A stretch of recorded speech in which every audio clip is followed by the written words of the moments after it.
Hello everyone and welcome to our first Public Safety Forensics webinar. Just to say that today we're going to be discussing and showing the different smart 3D workflows for investigators.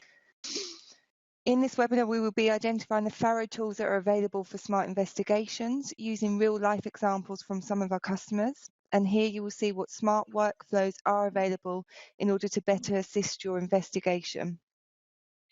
To do this, I'd like to introduce and pass you over to our speaker today, who's Marcus Rowe. Please feel free to ask any questions throughout the webinar using the questions option in the tool, and there will be time at the end of the session where we'll be going through the questions and answer them where possible.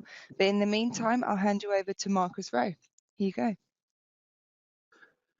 Hey everyone, good afternoon.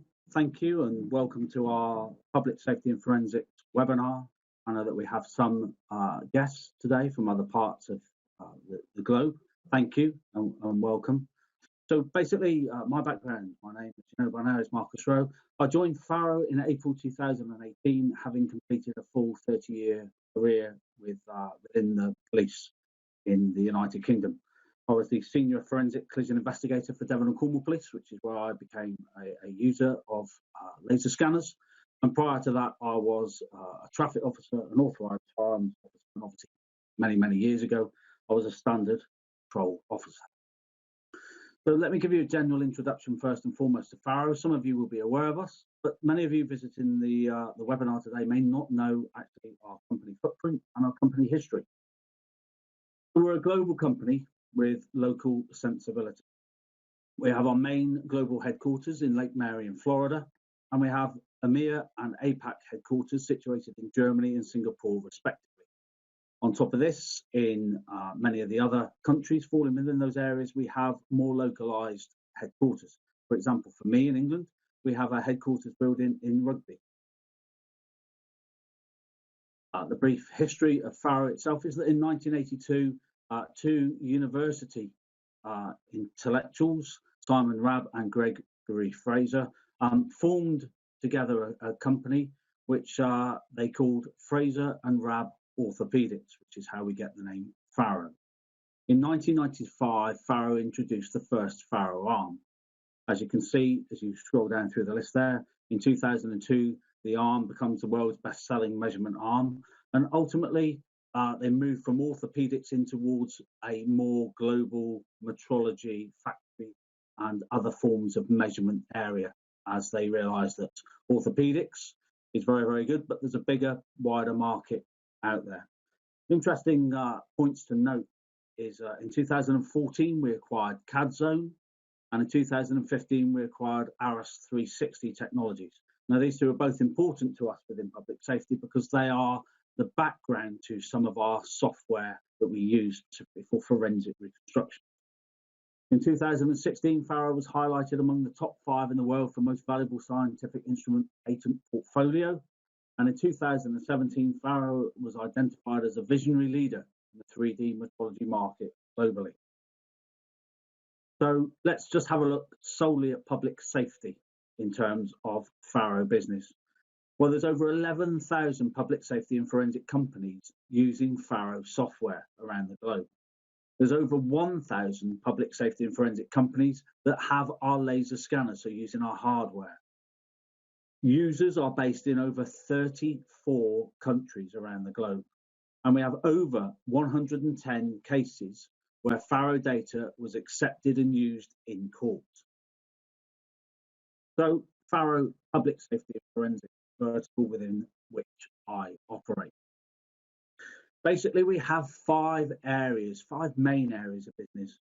There's some other stuff that circulates around really, but most of it can be pushed into these 5. We have crime, which is quite self-explanatory and obvious really. We have crash. We have fire investigation. We have security, and we have military applications. So here's a brief overview of some of those examples, if you like, in terms of law enforcement. There's crime, crash, obviously crash scene reconstruction, which is taking it that little bit further. In terms of fire, there's pre-planning, arson and reconstruction of fire events. Private investigators are doing both crime and crash. Especially we have some quality investigators out there doing a lot with blood pattern analysis and also shooting trajectories. Federal and government, if you like, more of a European terminology. We have users from those kind of backgrounds, and also we have people working in forensic labs using our hardware and software. So smart tools and workflows for investigators. More than precise measurements. FARO is the only solution to take you from the crime or crash scene, incident or planning, all the way through to the deliverable phase of your project, a courtroom or briefing room within our dedicated workflow environment. Obviously, what we mean by this is you can stay in-house, you can stay within FARO and get all the way from the incident, capture, evidence, scene, all the way through to your deliverables. So looking at the steps at the bottom, there you go. You start with your data capture at your scene. Then we use what we appropriately call FARO Scene software to do the point cloud creation, basic visualization, and basic measurements. And then moving into more of an analysis, reconstruction, and deliverable phase, you can use FARO Scene, or you can use FARO's own 3D, where you can do blood splatter, bullet trajectory, momentum, crush, and diagramming. And you can also deliver the 2D diagrams, 3D diagrams, virtual reality available in both of those software packages, and animations and fly. And this is why the FARO solution is the smart workflow from beginning to end. So where does FARO help? Well, we help by reducing the total number of officers needed to record a scene. We preserve critical evidence faster, and that's really important. Improve accuracy of the documentation. And we provide greater clarity and understanding to judges, juries, prosecutors, coroners, and families. Some people struggle with 2D representations and limited views and available video assessments of incidents. And we believe that we provide, through our software, we provide a greater and easily understood evidential deliverable. The FARO tools available to us within public safety. Starting on the left, the scan arm for micron level accuracy work on maybe bones and weapons. We have close capture with quality data in a handheld format with the freestyle. Floor plans in a heartbeat.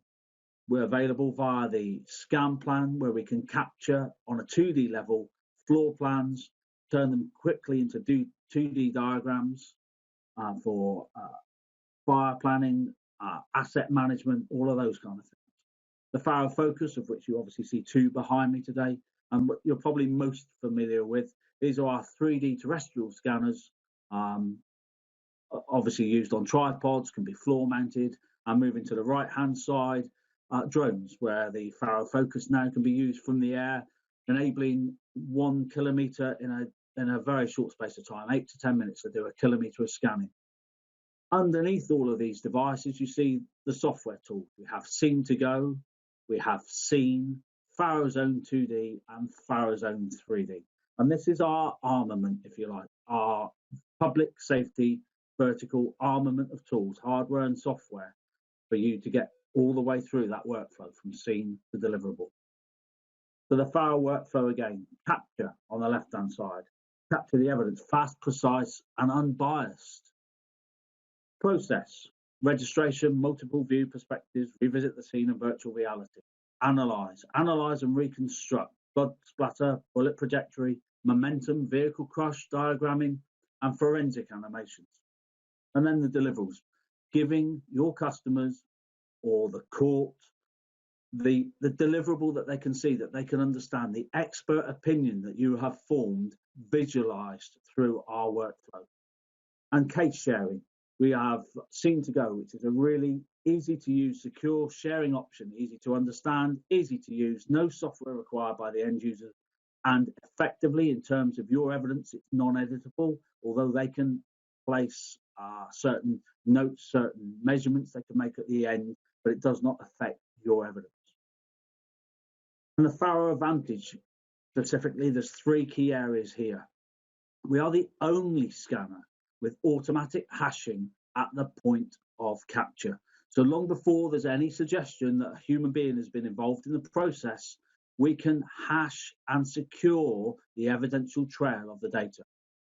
We are the only solution with laser illuminated HDR, which is where the laser intensity return is used in areas of difficulty, either overexposure or underexposure, to populate with increased detail those areas that are not portrayed very well in a visual sense through only optics. And we're the only complete solution that is easy to use from scene to court. The laser scanning within public safety and forensics. FARO scanners are specifically designed for both indoor and outdoor use. And we capture measurements in 2D and 3D in industries such as public safety and forensics ourselves, for example, architecture, engineering, construction, and product design. This enables us to revisit a scene at any time. It's highly accurate. It's very easy to use. Evidence capture, evidence harvesting is more holistic and wider and faster than other methods. We provide impactful visualizations and thorough documentation. In summary, it's advanced forensic scene capture. Here is a very simplistic representation of how a FARO scanner operates, captures the scene, colorizes the cloud. And then what we're going to do is we're going to take an overview of this crime scene using some of our software. We've come back through, we've positioned the shooter in this case. Here you can see the bullet trajectory that was calculated based on the shot through the glass. Some basic annotation now, and looking down on the scene so that you can portray it in an easy way for people to understand.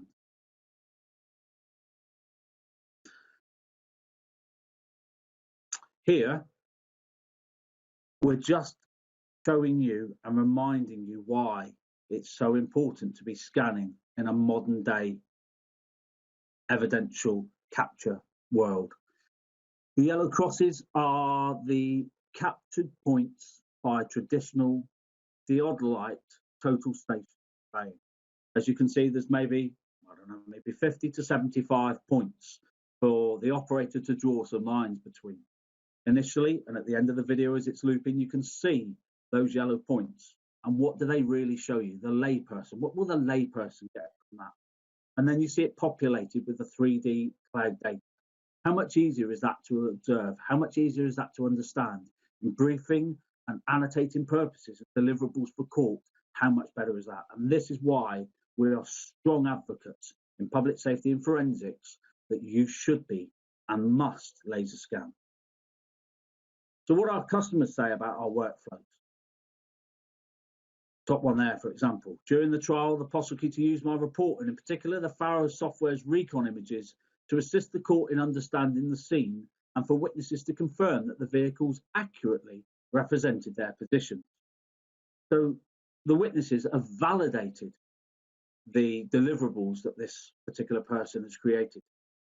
The magistrates, in delivering their verdict, even commented how clear and helpful the report was and found the client not guilty.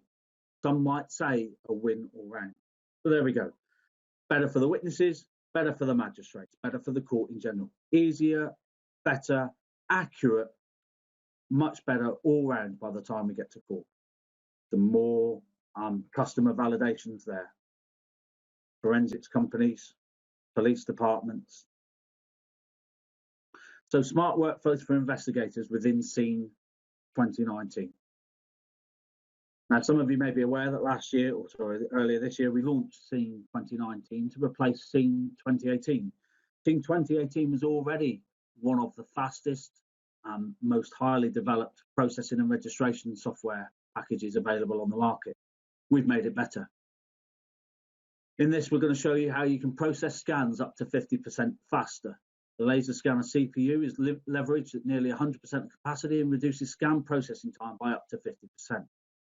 We can significantly reduce cleanup time, automated ghosting or easy removal of undesirable objects moving through a scene, e.g. people or vehicles.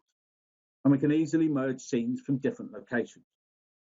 It's not unusual for in a crash reconstruction, especially with a civilian investigator, that the scan of the road and the scan of the vehicles takes place at different times, and they must be integrated later. For the overview of today, we'll show you that improved speed performance. We will show you moving objects field, how to retake pictures, improved meshing, and improved overview maps. What I would say at this point is, this is an overview of these updates. This is not a technical workflow workshop, shall we say that. Moving forwards, what I want to do with you as our community is I want you to lead where we go with these webinars. I want you in the Q&A to tell us what you want covered. I want to sit down and do workshops with you. We want this to be a dynamic, two-way information situation where you tell us where you want us to go, and we will provide the webinars to meet your needs. So improved workflow speed, Scene 2019 and firmware 6.4. So with firmware 6.4, faster capturing on the hardware. Now, I hope all of those that are currently using the FARO Focus series of scanners have already updated to 6.4. If you haven't, we will show you how. We will help you through that process. All you have to do is contact me after this webinar, and I will point you in the right direction for how to do that. But please make sure you get yourselves onto firmware 6.4. On the left-hand side of the screen, you can see that actually it's maximizing the hardware. And with firmware 6.4, we get faster, pure, black and white intensity scanning with a laser.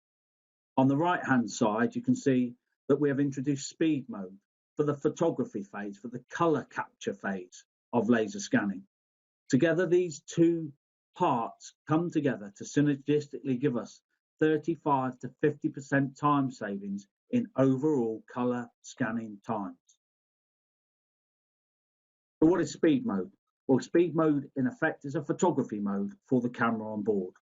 It's probably best compared to an ISO setting on a normal handheld point and shoot camera.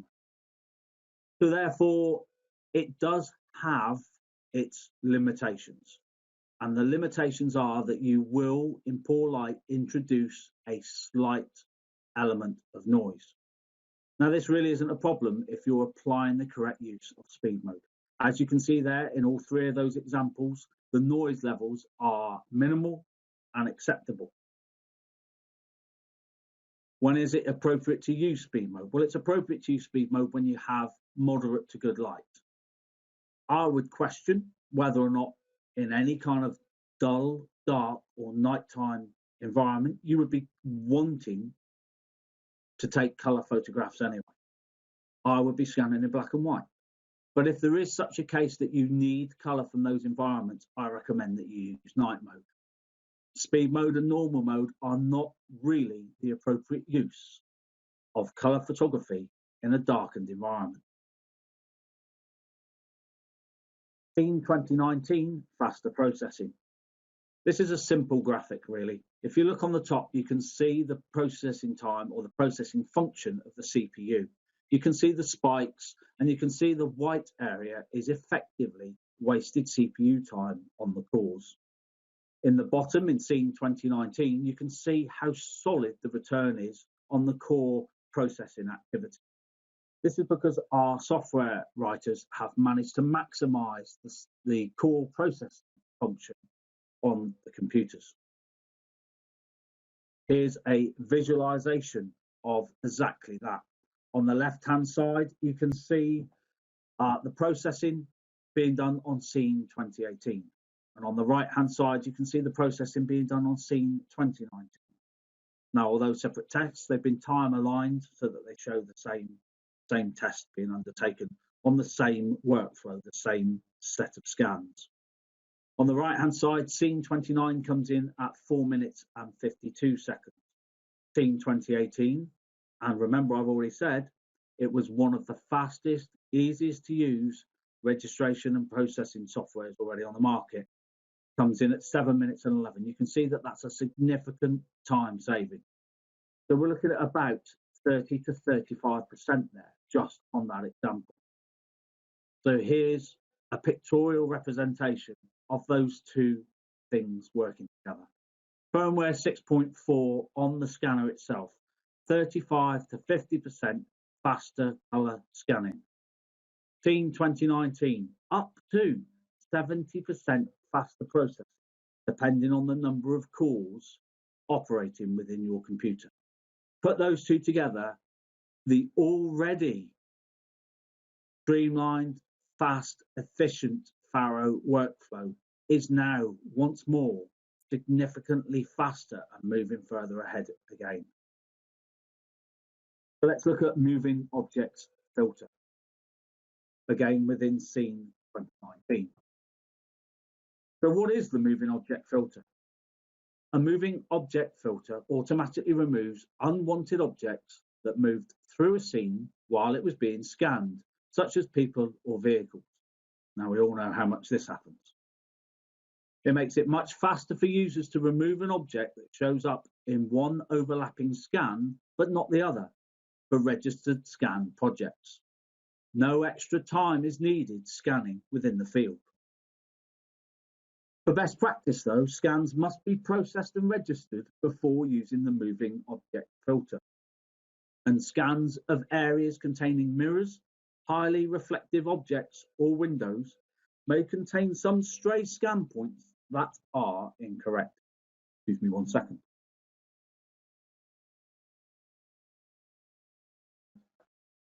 So here we have an example of a living room environment with some movement within it.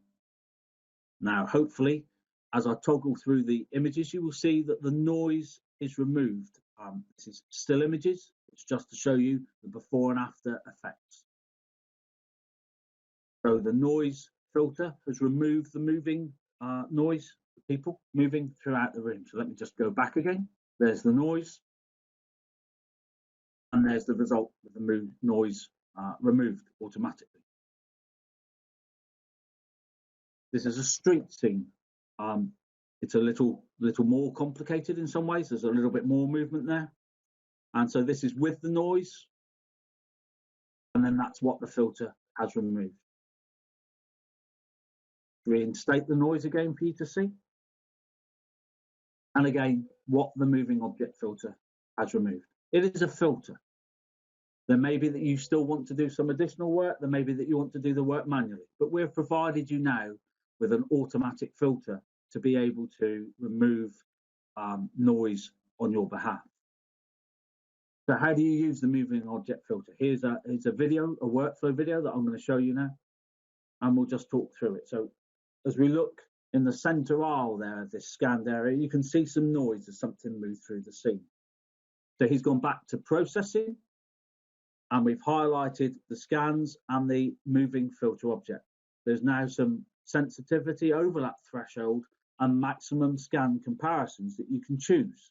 The sliders obviously have a preset default position, but you, through experience and through knowledge of the scene that you're working on, can start to moderate those to get the best results for you personally.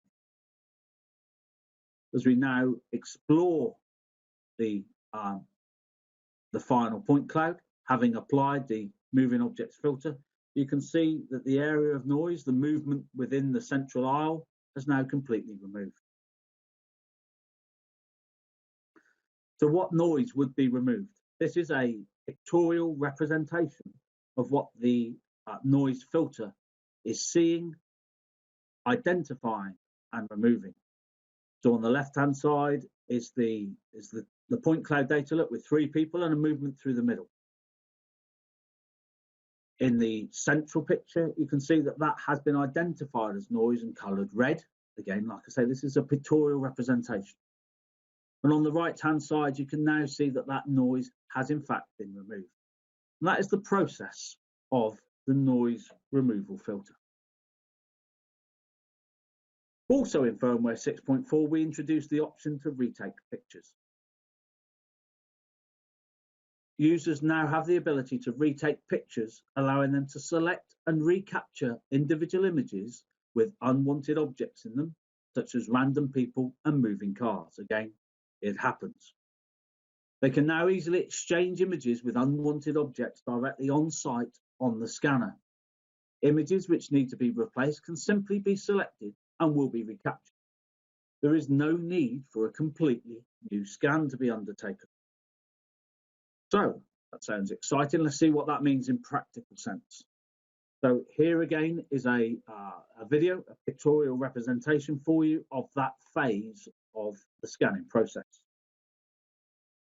For those again not familiar with our devices, this gives you quite a good insight here into the operator remotely controlling the scanner via a GUI on his mobile phone, exactly the same replication of the scanner face. He's now going through and he's removing all of the photos, or identifying all of the photos that are contaminated by his dog. Once he's identified them all, he literally clicks retake pictures. And if we watch the scanner, it will go around to the positions that it needs to retake just those photos. Having done this, he's double checking to make sure they're all clear, which they now are, and he will press the finalize scan. And that's it. It's an extra stage at the end of the scanning process where we can retake those photos that have been contaminated. Improved meshing. There's new texture meshing and how to export mesh into FARO SCENE 3D. OBJ imports and mesh manipulators in the workflow. So how to export a mesh into FARO SCENE 3D. Here, the vehicle has been identified with a clipping box and it's in the process of being meshed. What I'm going to do is I'm going to play this video again because it's actually quite quick. But the selection within the box has been made and been instructed to be meshed, which is then done.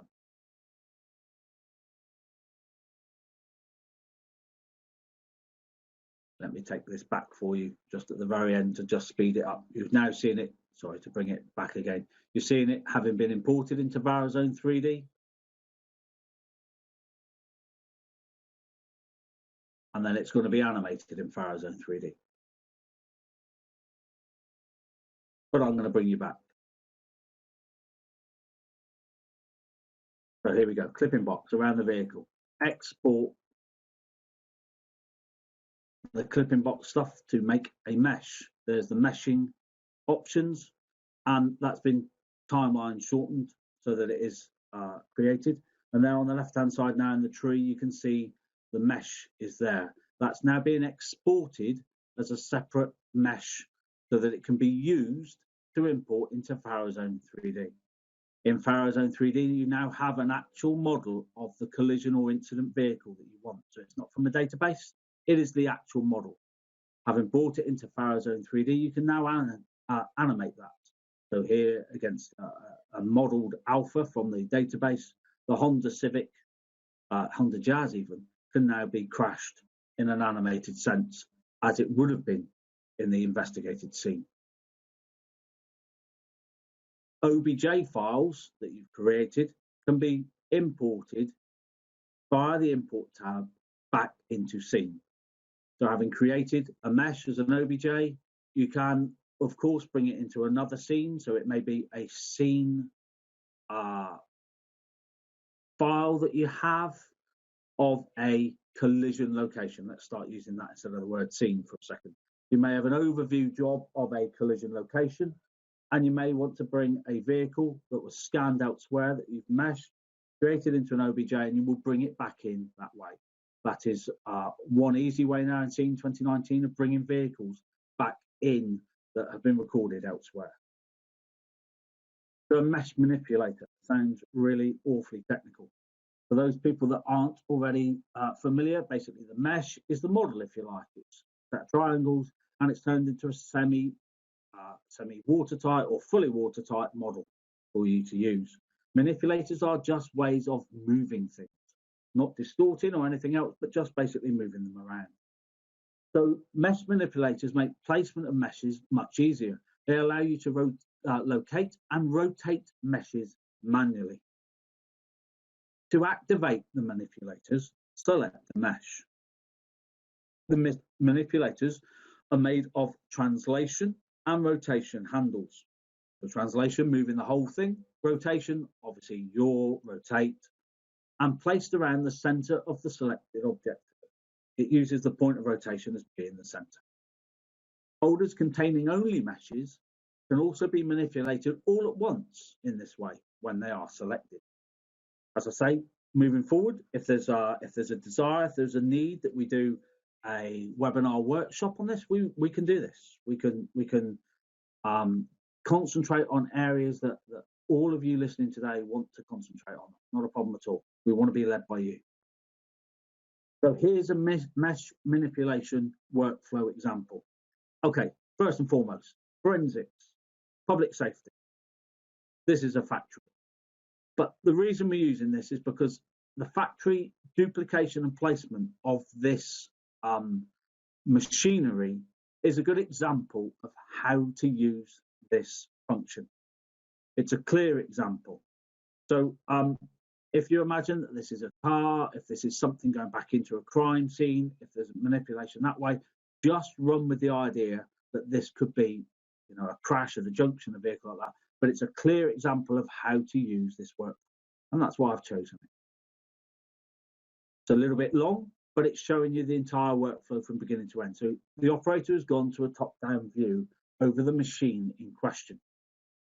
They're applying a clipping box over the machine, and they're going to select effectively the part of this scan, this point cloud, that they want to mesh to be able to move and duplicate and locate elsewhere in the original cloud. So now that they're happy that they've got a tight selection around the machine that they're interested in, they're going to create a mesh, but they're going to name it machine.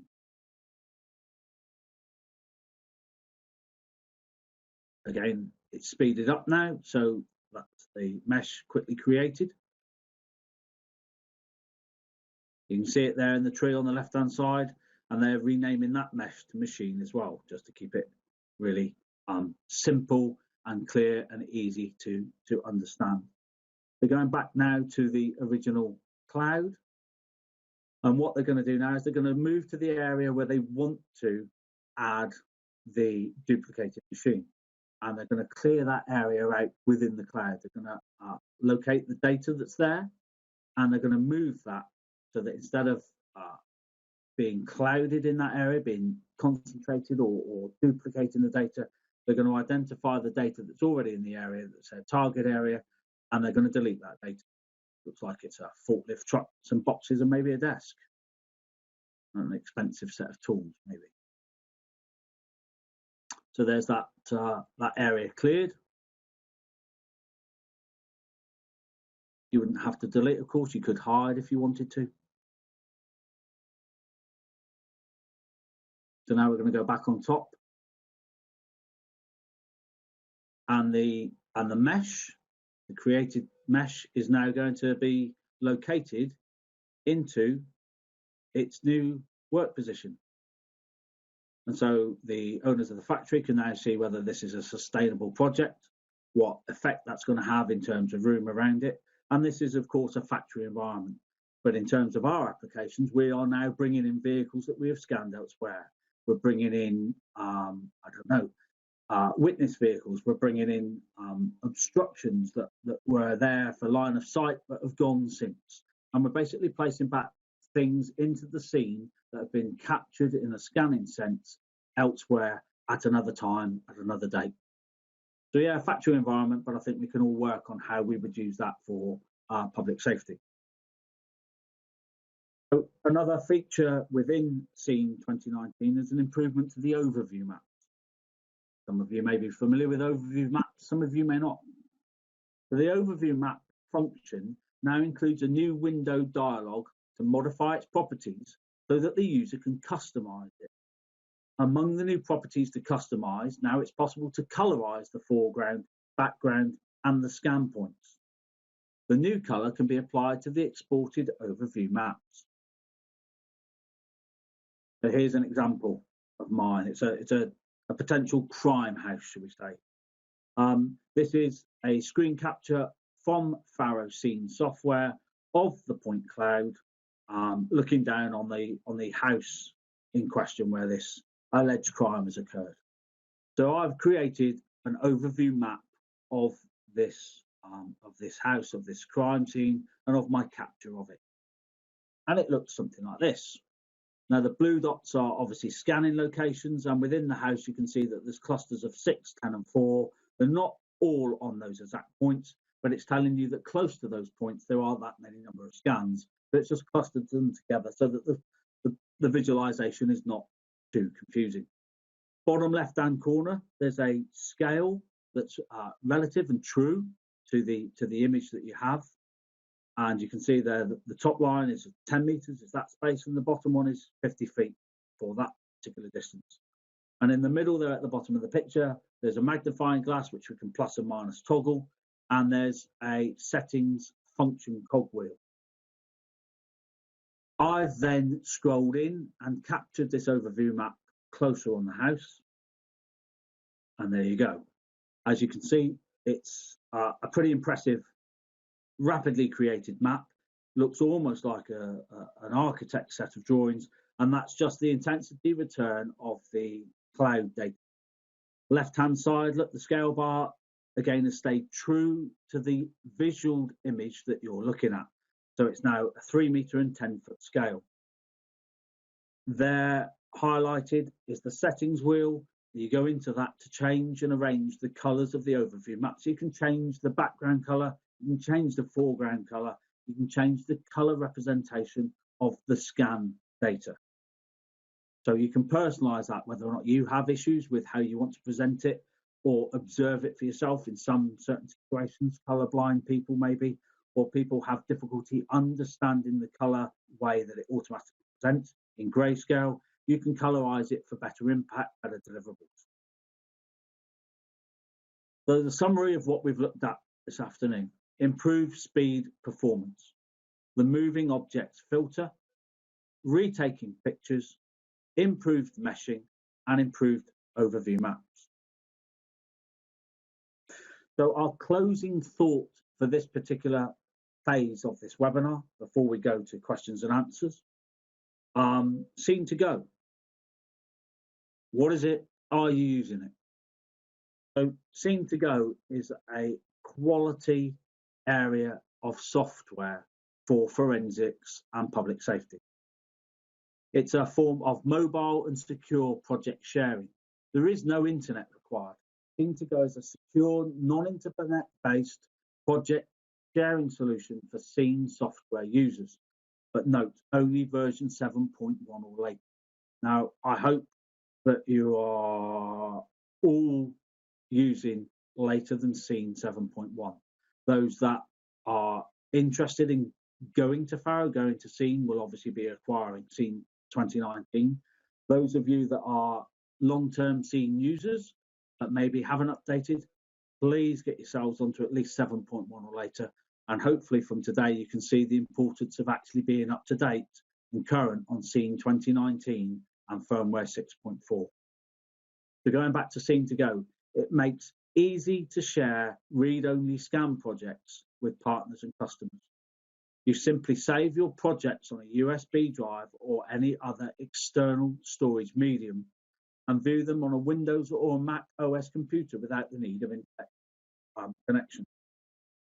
And there on the left-hand side of the visuals, it shows you how to create through the Scene to Go app your Scene to Go deliverable to the customer, to the defence, to the court.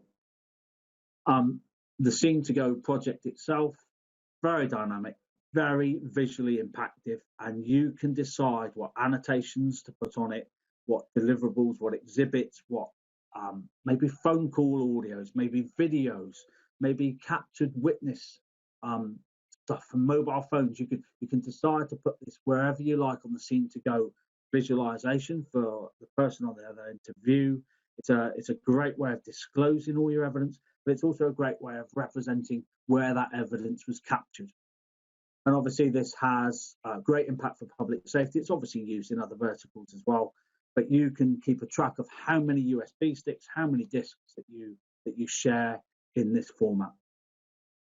And that, ladies and gentlemen, brings us round to questions for this afternoon. Hi, Marcus. Mark has asked, when will firmware 6.4 be available for the X series scanners? So, to my knowledge, that the 6.4 is only available for the current S and M series of scanners. What is the upgrade path from Scene 2018 to 2019? Well, if Scene 2018 is currently within maintenance, then there is no upgrade path. You simply download the new version. You'll be given that link when you open Scene, and you literally download the version. If you're out of maintenance, it does depend on how far you're out of maintenance. There is, if you're not long out of maintenance, then it will be the most cost-effective route will be to do a couple of additional monthly payments to get you back up to maintenance, and you buy another year's maintenance for Scene itself, and that will bring you to full Scene 2019 update, because you'll be back into current maintenance. If it's passed for some reasonable period of time, then what that means is that you will be offered an upgrade path from whatever position you are on Scene now. Because you are a perpetual license holder, you'll be offered a small upgrade path from there to a new current 12-month set of maintenance for Scene. I hope that answers the question. Does the scanner also record sound at the time of scanning? No, it does not. No, it does not record. It's a light source device for the laser scanning, and the photos are used to colorize the intensity black and white grayscale point cloud, and therefore it's just pictures only. It is not used to record sound. So let's just have a look what else there is. What's new in FARO SCENE 3D 2019? So very briefly, there's some new power tools in terms of animations.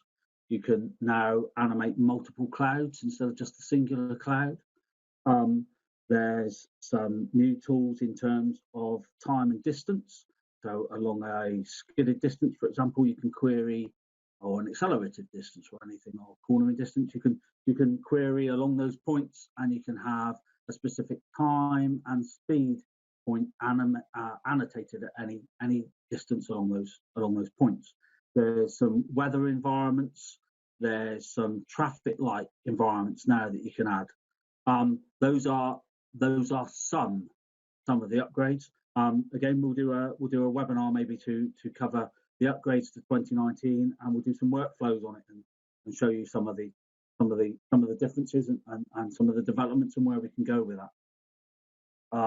We're still working on Scene 7.1.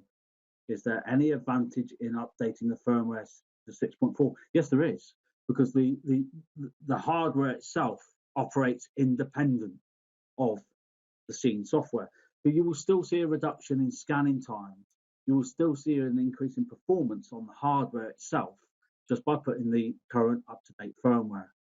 In terms of Scene 7.1, obviously it would be really nice to get you up to Scene 2019, where you'll get the full benefit of both of those improvements working together. I'd like a webinar showing how to best process and deliver scans of accident scenes. Can I fill gaps in the pavement left from moving vehicles? Can I recolour tree leaves from blue to green? How can I make the road surface appear more solid, etc.? Okay, so some of those, the answer is yes. Some of it's the answer is no.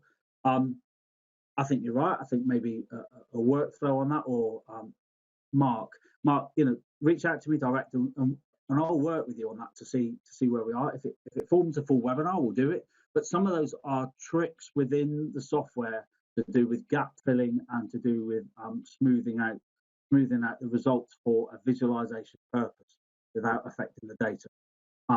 That's something we can definitely work on. The moving object filter offers lots of promise. I have had little success in using it. I scan busy roadways and the filter doesn't seem to identify all the traffic. I'd like tips to improve using this filter. The filter relies on some clear, constant data. If the road is exceptionally heavily trafficked from beginning to end during your visit, during your scans, there will be very little clear data for the object filter to work with. In all honesty, it's not magic. It's mathematics, it's algorithms, it's data. So if you have a lightly trafficked road and you're getting good background data that's solid and consistent and overlapping from your scans, then you will get really good, clean outcomes from using the moving objects filter. But if you were scanning a constantly heavy flowing road, then I would suggest to you that that actually probably is beyond the parameters of that tool. I would be there looking to use a clipping box down the centre of the road to deal with the noise that you're seeing, and maybe the noise that filter isn't necessarily going to be able to deal with. Hopefully that gives you an answer to that. Where do I get Scene to Go and how much does it cost? So Scene to Go is an app that's available on part of your Scene software. Scene to Go is free for customers with valid Scene 7.1 license or newer. Going. Having seen 2019 already, does it require a maintenance charge in order to install the latest release? No, if you're in Scene and you have Scene maintenance, which is 12 months when you buy Scene, then you will be able to have updates throughout that period of time because your maintenance is included and is there. Once you go out of maintenance, then you go out of updates, and that's a matter for yourself. Your perpetual license, your user's license remains, so you can still use the software, but the maintenance is the fact that allows you to have the constantly evolving, constantly developing updates. The potential for FARO. Oh, Chris, is there potential for FARO to facilitate a public safety or police safety forum web-based where like-minded FARO users can swap hints, tips, and provide feedback to FARO? It might be, Chris, that maybe through these webinars, that's where we go. So maybe not forum-based, but maybe webinar-based. Maybe that's how this will develop. What about automatic registration by Wi-Fi from scanner to laptop? And is it possible to do it with two scanners working at the same time with one laptop? So what you're looking at there, we call on-site registration, where the scanner sends the completed scans to the laptop, and where processing and registration, full registration occurs on the laptop whilst the scanner is conducting more scans. Is it possible with two scanners at the same time? To my knowledge, no, because of the Wi-Fi link. I can't achieve it with two on my laptop. I'm not aware. I will ask R&D if that's something that has been achieved in any format. It's certainly not possible on my laptop because I only have the opportunity to connect to one scanner or another at any one time. So therefore, I don't have the processing stream for that to be able to land within my Scene software in the import or other area for that data to come. So in my situation, no, and I would imagine that's the case for most of our users. And I think that's pretty much where we are in the questions. So I hope everybody's enjoyed it. It's a first, it's a foundation, it's where we're going to move forward. Like I said, please send in what you would like us to do, where you would like this to go, and we will work together to provide the content and the workflows, or cover the topics, cover the environments that you, as current users or potential users, where you want to go with these webinars. We have some extremely competent sales engineers who we will get to be involved in a more technical aspect, so that they can give you full technical workflows and products, and take you literally, maybe in the course of an hour, take you from beginning to end on one particular area of work that you'd like to see covered. So I'll hand you back to Nicola. Thank you for attending today. I hope you got something from it. I look forward to reading your emails. I look forward to seeing the suggestions and any feedback, good or bad. It's always worth reading. And thank you for joining us today. Nicola. Yep, I can just reiterate to everyone, thank you again for your time and joining us for our first Public Safety Forensics webinar.